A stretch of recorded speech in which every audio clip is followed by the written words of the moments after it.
bringing Generation Z into the boardroom. We cannot measure a generation by the yardsticks of another. Each generation grew up in a unique economic, social, political context that shaped who they are. And for the first time in history, we have workplaces where 4, sometimes 5 generations are working side by side. And while diversity, whether in gender, race, or age, can serve companies well by allowing them to tap into a variety of perspectives, experiences, and expertise to solve problems and generate new ideas, conflicts can arise from generational differences in values, working styles, as well as from unconscious bias. Unfortunately, research shows that those in senior positions, and often older, are the most biased. Left unchecked, intergenerational conflict could lead to resentment, low morale, less engagement, and as a result, lower productivity. It's crucial, therefore, that boards understand the management challenges that come with multi-generational workforces, but also examine their own level of understanding of Generation Z and perhaps their own biases with regards to listening to those who are under the age of 24. I'm delighted to talk to Hana Ben-Shabat. Hana is a former board member of global management consulting firm Hana and serves on the board of various other companies. She's founder of research firm Gen Z Planet that is dedicated to better understanding Gen Z. This podcast is based on her research and the book Gen Z 360, Preparing for the Inevitable Change in Culture, Work and Commerce. Welcome to the Better Boards podcast series. I'm Dr. Sabine Demkowski, founder and managing partner of Better Boards. We make the boards of the most ambitious organizations more effective. Our mission at Better Boards is to contribute to creating higher performing boards. We do this by providing clients with an evidence-based approach for board evaluations and board development programs. To fulfill our mission, we give a voice to all who care about creating better boards. Hana, it's fantastic to have you contributing to the Better Boards podcast series. Thank you so much. Thank you, Sabine, for having me. It's an interesting topic. Maybe a lot of people wouldn't expect this topic in this podcast series. Why does it matter? And who at all is Gen Z?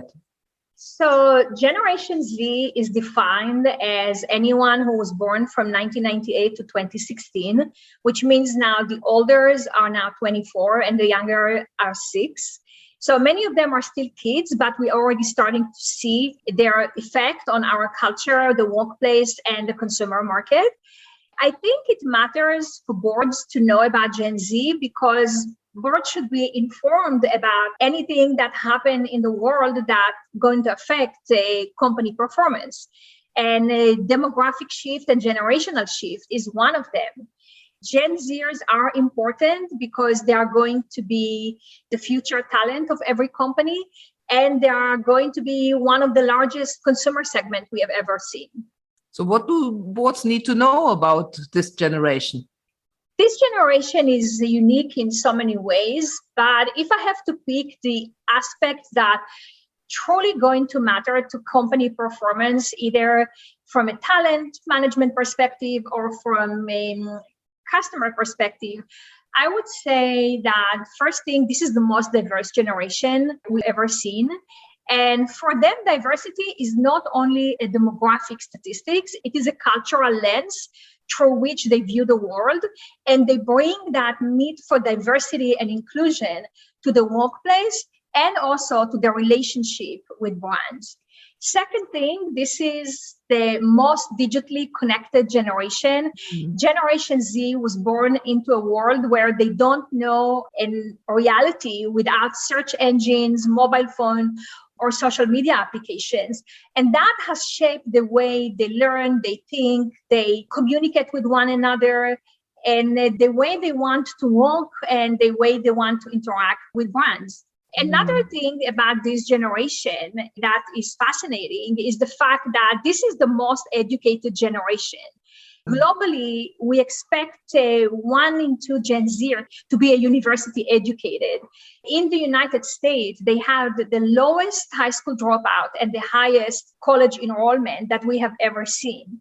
And that means that this education and different kind of skills, both their digital skills and the formal education to the workplace, and being able to take advantage on that is going to be very important to companies. Last but not least, this is a generation that for a variety of reasons has been challenged by mental health issues. On a global scale, 45% of Gen Z said they are stressed most or all the time. That's a recent study that came from Deloitte. But more specifically, like in the United States, we know that the CDC has published recently a study that suggests that 4 in 10 teenagers are suffering from persistent a feeling of sadness and hopelessness. 1 in 5 have contemplated suicide, and 1/3 of college students suffer from anxiety and depressions. So how companies address these issues as they come on board are going to be very important for both hiring and retaining this generation in the workplace. So really, all in all, from a board perspective, the big questions that need to be asked is what a company does in terms of hiring and retaining this new generation, and how companies are changing or adjusting their go-to-market strategies to appeal to this new generation of consumers. So what should directors really ask in the boardroom? What questions should they ask? I think it's really is paying attention to how successful a company is in hiring and retaining Gen Z talent.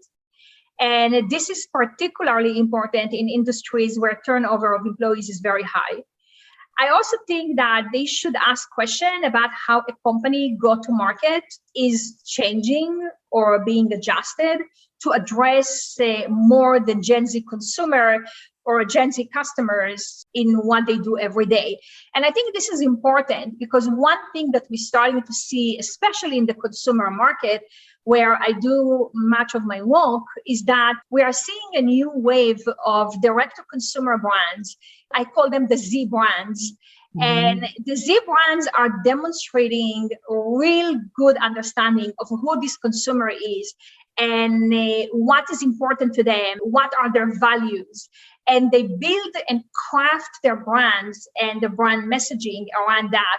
And I believe that we're going to see a major disruption coming from these brands. And, these brands will start taking shares from bigger brands and bigger companies. And I think paying attention to what happened in that space is very important, but also how do you react to that is critical. We can't have any overt promotions, but can you maybe cite some examples of brands who have really understood this generation? Yes, there is probably the best example I could give is Fenty Beauty. It's a brand that was created by Rihanna, and she built her entire brand on the notion of beauty for all by creating products that could fit any skin tone, any customers. They really understood that this is a consumer that looked for affordable pricing without compromising the luxury experience. And they've done a fantastic job in delivering on that. I think the authenticity in which the message was delivered, the approach and engagement of consumers in the process of launching that brand has made that brand extremely successful. They not only succeeded in attracting this generation, they actually acted as a major wake-up call for other companies in the beauty industry to follow suit because, this is an industry that has not been very inclusive over the years. So I think that's a very interesting example of a Z brand. Thank you. That helps. Maybe another example from another industry outside the beauty industry? There are a couple of other in the food and beverage industry. There is a company called Gen Z brand. Actually, that's how they call themselves. They basically Gen Z water. And they really build their brands and craft their messaging around the values that Gen Z cares about. As we all know, we have seen Gen Zers creating movements and taking action on issues of sustainability. Probably the most well-known example is Greta Thunberg, but she's not alone. There are many Gen Zers in a local level and community level doing big efforts around sustainability, and that's very important to them. And the brand was actually building on that need for sustainability, on making the world a better place. So we can see that in different industries. It's not only in beauty or fashion. Let's switch slightly. There is so much talk about the importance of diversity in the boardroom. But mostly we think about gender, we think about race now. The intergenerational diversity is much, much less talked about. Although some organizations have created a shadow board. What are your thoughts? What can organizations gain from a shadow board, maybe with members of Generation Z? Yes, I think this is an interesting concept. I would like to say that, in fact, if you start checking some boards, people that I would say belong to the millennial generation. So we're starting to see millennials coming into that. But still, when you look at the average age of boards across the world, it's somewhere between, I think in Europe, it's a little younger. I think the average is 56 or so. And in the United States, is around 63. So there is still room to go. I want to just kind of touch upon the idea of shadow board. Shadow board is actually not necessarily a board that works with the board of directors. It's more a group of non-executive employees that works with senior executive on strategic initiatives.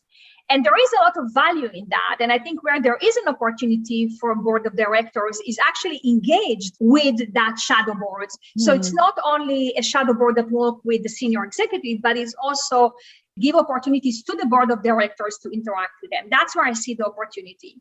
Because the purpose of a shadow board is really to benefit from the younger group's insight into what is happening either inside the company or in the market. And we've seen some companies that done that very successfully, like Gucci or the Accord hotels that established these kind of boards. And although older leaders have experiences and wisdom that they gain over the years, I think it's very enlightening to listen to the younger generations because they bring an outside knowledge that older executives may not be so aware of or knowledgeable about. And I think that's really the value. And that could actually change what company does once that insight being incorporated into decision makings. No, I think it's a very important message at this time because I saw several studies that always show when economic times become tougher, as everyone is expecting at the moment, the age of boards is even increasing further. And I think you're absolutely right. The last statistic I have seen here in the UK is that the average age of board members in FTSE organizations is around 58. So I think it's a timely message to almost resist the temptation to go even older, rather think about the next generation. Yes, absolutely. So coming to the end of our discussion, what are the 3 things our listeners should really take away from this podcast? I would say first thing is check your own biases. How often you have dismissed someone just because they are younger or didn't have the same experience as yours. I think that's one thing. I believe that especially this generation, because as I said, they are the most educated, they are the digital natives. They have a lot to bring to the table and they want to contribute. So listening to them and embracing what they have to say is going to be beneficial for everyone. And I think just in terms of what companies do to hire them and retain them, I believe, again, giving them roles that they can shine and giving them opportunities to contribute is going to be very critical to retaining them. Fantastic. Thank you so much for contributing to the Better Boards podcast series. It was fantastic to have you, Hana. Thank you very much, Sabine, for having me. How can we help you and your board? We at Better Boards are always delighted to hear from you. If you would like to have any further information about the podcast series, about our work with boards, about our platform, you can best reach us at info@better-boards.com. Thank you for listening.